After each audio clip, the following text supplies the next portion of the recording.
Klausiu, ar ant kantrybės jums. Imsim. Kas atsitiko nugarą, man?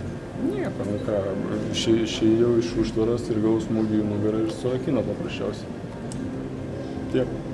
Sunkiai, paskui net eiti sunkiai galėjau. Iš pradžių atrodė užsivedęs labai? Nu, tai aišku, stengiausi, aš galvoju, kad visi buvo užsivedę, bet gavosi kaip visą laiką. Neapmaudu, kad to šanso negavai anksčiau čempionatą?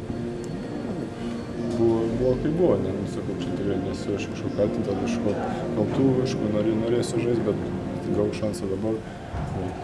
Kitas traumą pavedė, nu ką darysi, yra kaip yra. Žiūrėjai kaip žiūrovas, daugelį rinktinio žaidėjų, trenerių sunku rasti tos atsakymus, gal kyla pačiam kokių minčių?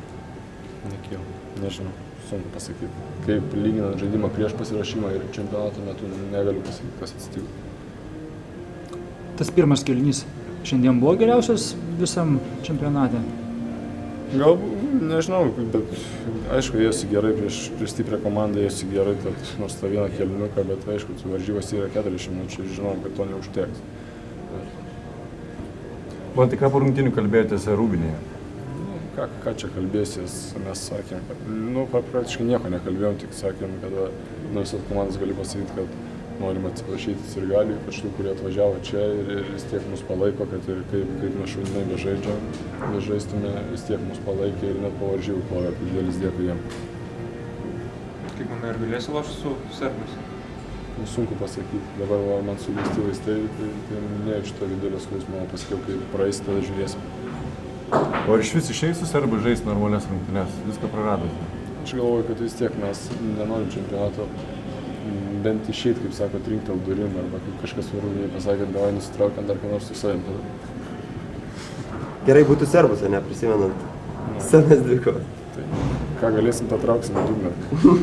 Beliko serbus. Man tai žiūrint į ateitį, yra tikimybė ir nemaža, kad gausim tą wildcardą vadinamą iš FIBOS pasaulio čempionate dalyvauti. Tai bus proga reabilituotis? Nu, tai aišku, kad tik gautų Lietuva tą vietą ir aišku, darysim viską, kad atgautų tas pozicijas, kurias turėjom mašinio pasaulyje. Man tai sunku turbūt apie tai kalbėti, bet visgi, kas tavo nuomonė yra Europos čempionato favoritai?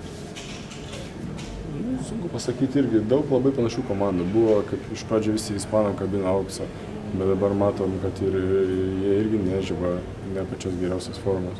Tai, bet aišku, jie lieka favoritai, yra turkai, kurie tikrai galingai žaidžia. Kitoj pusėje graikai su prancūzais. Manau, kad šitas komandas. Ačiū.